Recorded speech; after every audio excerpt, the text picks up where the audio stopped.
Function somehow polynomial आपको idea हो गया चले, या जो फंक्शंस हैं मतलब fractional functions and all these. और next topic is like differentiation. इसको alternatively we also call it derivative. Now this is a very important concept with respect to the functions.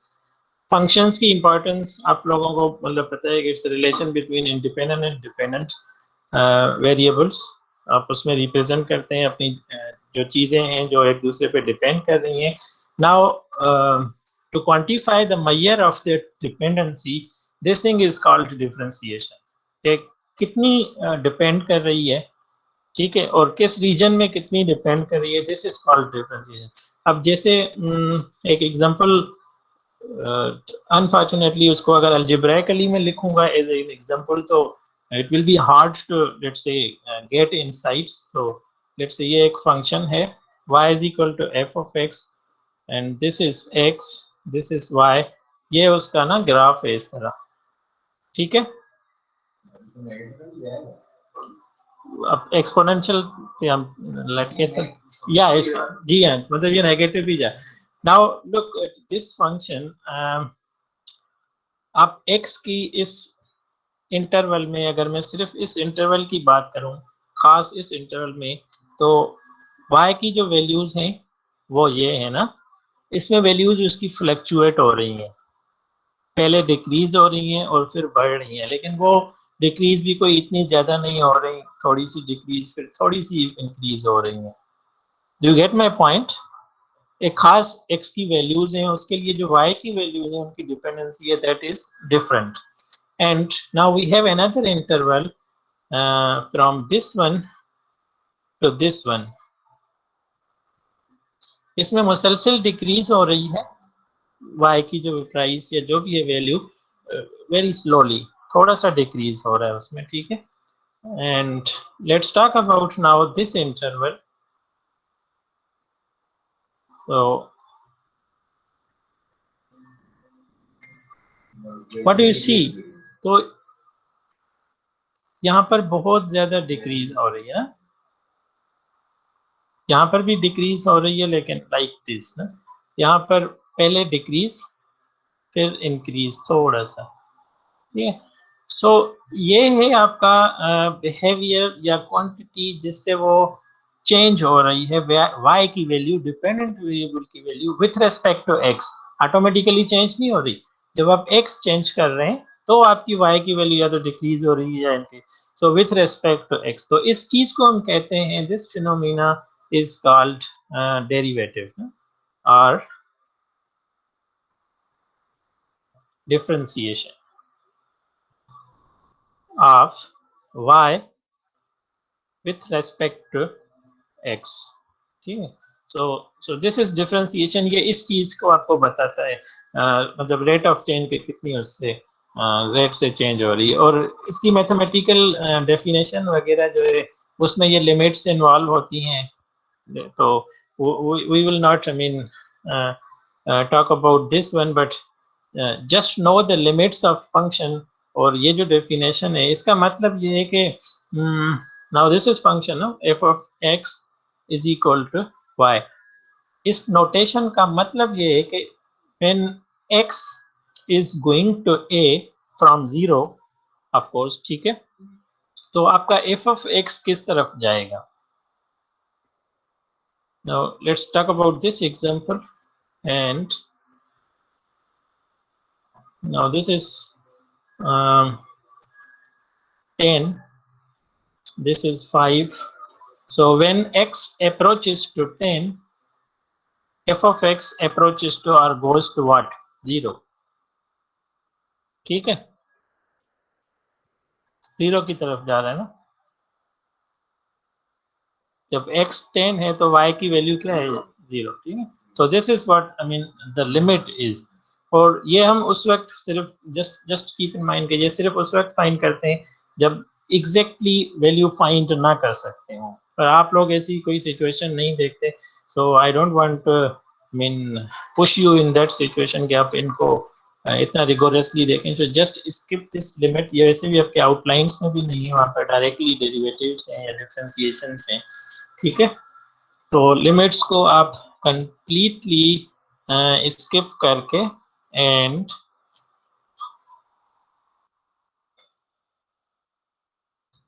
let me write it, you know, so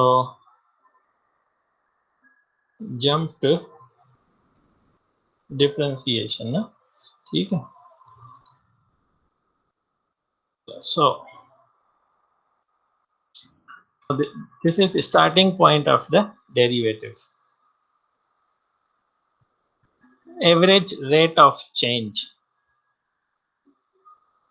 ये मैंने example इसीलिए दी थी कि यहाँ पर जो rate of change है डिफरेंट है, यहाँ से यहाँ तक again different, it's decreasing very I mean rapidly. यहाँ से यहाँ तक rate of change kind of constant, मतलब लीनियर की तरह है ना, कांस्टेंट है। और अगर यहाँ से यहाँ तक हम करेंगे तो फिर इंक्रीजिंग हो जाता है।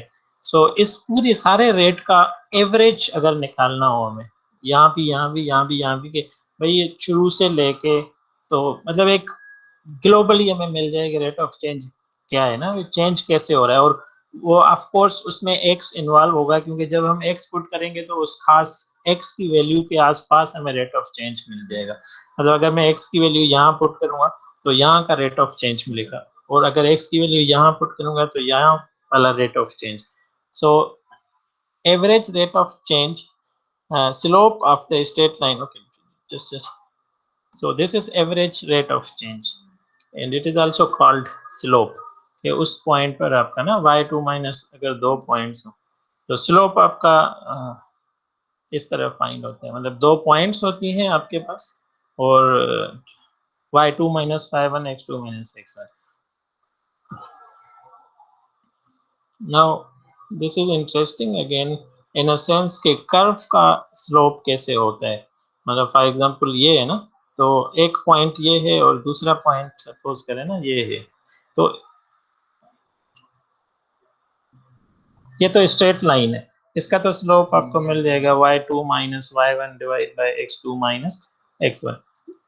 इसका स्लोप तो दूसरा है ना, डिफरेंट है, और इसका तो ये स्लोप और इस स्ट्रेट लाइन का बेसिकली स्लोप हम मानते हैं कि दिस इज सेम। देखें ये दोनों पॉइंट्स अभी दूर है ना, लेकिन अगर एक पॉइंट यहाँ पर हो और दूसरी यहाँ पर हो, अब तो ये सेम नहीं है ना, लेकिन हम मानते हैं कि मतलब वी बिलीव के पॉइंट्स क्लोज हैं।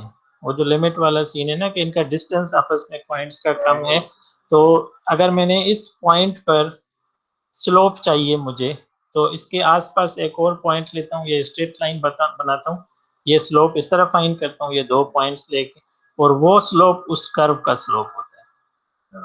मतलब हम कर्व का स्लोप नहीं फाइंड कर सकते इन एग्जैक्टली, तो स्ट्रेट लाइन का करते हैं और उससे उसको अप्रोक्सीमेट करते हैं। ये इस पॉइंट पे फाइंड करना है, मैंने यहाँ एक और पॉइंट वर्चुअल लेना होगा, इस स्ट्रेट लाइन का करना होगा फाइंड इस फार्मूले से, ठीक है। एंड देन या सो स्लोप हमें स्ट्रेट लाइन का ही पता है, इसको यूज करके ही हम कर्व्स का स्लोप फाइंड करते हैं, ठीक है। So this is what it is. और इसकी अल्टरनेटिव जो डेफिनेशन आ जाती है कर्व्स के लिए, ये सेम है ना, इट इज लाइक ये x2 minus x1 it's difference between 2 points. तो नीचे आप देख रहे होंगे कि ये डिफरेंस ही है, तो ये डिफरेंशिएशन की डेफिनेशन है, ठीक है। अब मतलब बहुत आपने पहले भी डिफरेंशिएशन देखी होगी, की भी होगी, सुनी भी होगी ऑफ कोर्स, मैथमेटिक्स में या कहीं कॉलेज मैथ में। तो ये इस तरह, इस फार्मूले को भी आपने ज़्यादा टच नहीं करना, या इसको भी ज़्यादा मतलब रिगोरियसली नहीं है उसमें जाना ज़्यादा डेप्थ में, एटलीस्ट यू शुड नो। तो इसकी डिफरेंशिएशन जो फंक्शंस की फाइंड करने का प्रोसीजर है दैट इज अगेन डिफरेंट। उसके बैकग्राउंड में यही है थ्योरी, जो कॉन्सेप्ट है, बट उसका प्रोसेस जो है ना वो सिंप्लीफाई किया गया है। वो ऐसे है कि जैसे ये एक्स स्क्वायर है तो इसकी डिफरेंशिएशन होती है 2 टाइम्स एक्स, ठीक है। 2 टाइम्स एक्स जो पावर होता है ना वो नीचे आ जाते हैं, और उसको डिनोट करते हैं आप एफ प्राइम से, प्राइम लिखते हैं, या फिर d of f with respect to d of y, sorry d of x, ठीक है, ये नोटेशंस होते हैं। तो ये आपकी डिफरेंशिएशन।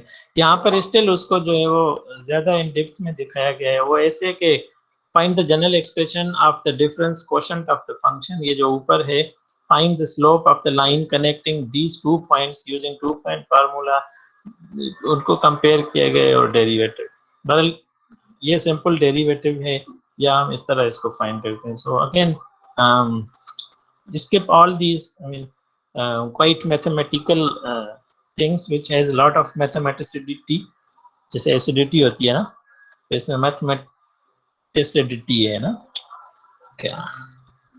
सर डिफरेंशिएशन के सवाल मतलब एग्जाम्स में होंगे इस यहाँ, जैसे मैं यहाँ आपको बता रहा हूँ ना, सो इस तरह के एग्जांपल्स होंगे ये वाले। सही कह रहे हैं सब, जैसे पावर वाले आ गए या कांस्टेंट वाले हैं जी, ये यहाँ पर जो ये है ना example, so this is important. ठीक है। इसमें ये है कि इस तरह डिनोट करते हैं आप, या फिर इस तरह डिनोट करते हैं, ठीक है, एफ प्राइम या d y by d x. और फाइंड कैसे करते हैं, रूल 1, अगर कांस्टेंट फंक्शन हो तो उसकी डिफरेंशिएशन 0 होती है, अगर x की पावर हो तो आप पावर नीचे लेके आते हैं, पावर से x सब्ट्रैक्ट करते हैं। तो जैसे x स्क्वायर था तो इसका क्या हुआ था, इसकी जो डिफरेंशिएशन थी 2 नीचे आ गया, x पावर 2 माइनस 1 1 हो गया, ठीक। ओके, सर हम so first level of derivation ही पढ़ेंगे, सेकंड लेवल थर्ड लेवल तो कोर्स का पार्ट नहीं पढ़ेंगे। हाँ, नहीं, सिर्फ सिंपल डिफरेंशिएशन, फर्स्ट लेवल ही है। ओके, ठीक है। हाँ, ये rule 3 is again, I mean simple के कोई कांस्टेंट एक फंक्शन के साथ मल्टीप्लाई हो तो आप कांस्टेंट को बाहर निकाल देंगे और उसकी डेरिवेटिव, इतना हो नहीं है, ठीक है ये। और सम आर डिफरेंस, दो फंक्शन सम की फॉर्म में हो तो उनको अलग अलग आप डिफरेंशिएशन करें, ठीक है। और अगर प्रोडक्ट की फॉर्म में हो तो फिर आप अलग अलग नहीं कर सकते, अगर ऐसे फंक्शंस हो ना फिर आप अलग अलग, फिर ये होगा कि u का डेरिवेटिव v आप सेम रखेंगे, प्लस v का अलग से डेरिवेटिव और u सेम रखेंगे, ये फार्मूला आप, हाँ नहीं दिख रहा। हाँ सर, ये दो इम्पोर्टेंट है, ये प्रोडक्ट और ये प्रोडक्ट और क्वोशंट रूल, मतलब इसकी एग्जांपल नीचे है एग्जांपल्स, ठीक है। और या ये ई भी आप जो है वो एक्सपोनेंशियल वाला भी एक है, और चलें इन दोनों को चलें छोड़ दें, ठीक है, यहाँ तक चेन रूल भी छोड़ दें आप, चलें क्या याद करेंगे। सो एग्जाम्पल, ये फंक्शन है, इसकी अगर डेरिवेटिव फाइंड करनी है तो क्या होगा, -16 यहाँ ऑलरेडी है, t पावर 2 है तो 2 नीचे आ जाएगा, -32 t हो जाएगा, प्लस ये कांस्टेंट है इसका 0 हो जाएगा, तो ये इसका डेरिवेटिव इस तरह आएगा ना, ये देखें तो गोइंग फास्ट। सर इसके सवाल सॉल्व करवाएंगे आप? प्रैक्टिस क्वेश्चंस के अलावा डेविड जो आप देंगे एग्जाम में सिमिलर बहुत ज्यादा नहीं, समथिंग मैं यहाँ से दे दूंगा आपको ना, इस जो ये लेक्चर नोट्स हैं बॉटनिक की बुक के, इसमें जो सॉल्व है ना, मैं उन्हीं से है जो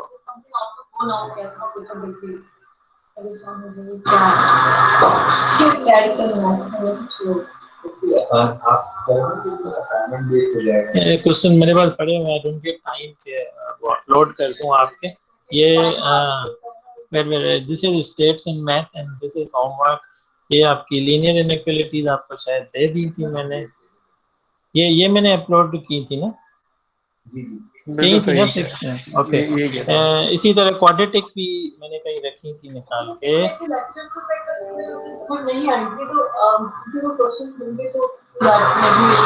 आप पूछ सकते हैं जी हाँ।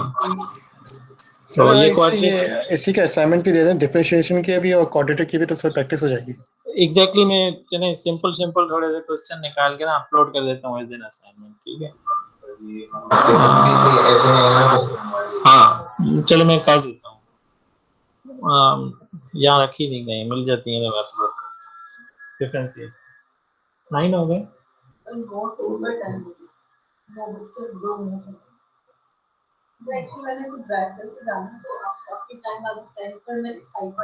बारिया टाउन जाना है आप, बारिया टाउन जाना है सर वो बेरा टाउन दूसरा था। अच्छा मैंने भी जाना है फेज, कहीं फेज में है, कौन सी पेज में? 6 में।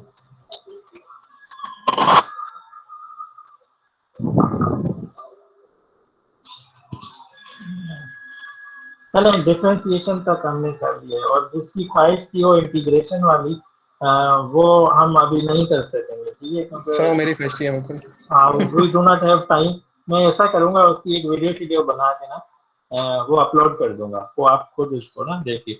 तो ये नेक्स्ट हमारा एक ये टॉपिक हो ऑप्टिमाइजेशन जो है फंक्शंस की। दिस इज इम्पोर्टेंट कि फंक्शंस की मैक्सिमम वैल्यू कब आती है, ठीक है, और उसका फाइंड करने का तरीका क्या है। सर इसमें ना सेकंड डेरिवेटिव में जाना पड़ेगा ना ऑप्टिमाइजेशन के लिए, क्योंकि वैलिडेट उसी वक्त होता है कर जब लेंगे, सेकंड डेरिवेटिव उसके लेके। साथ साथ ही कर लेंगे। ठीक है सर। ऐसा करते हैं, नेक्स्ट जो है ना ये ऑप्टिमाइजेशन आप समझाएंगे 60 मिनट्स के लिए, ठीक है शमीर? ठीक है सर। जी पूछे जी जी। सर आप टीचर हैं सर, आप तो आपका क्या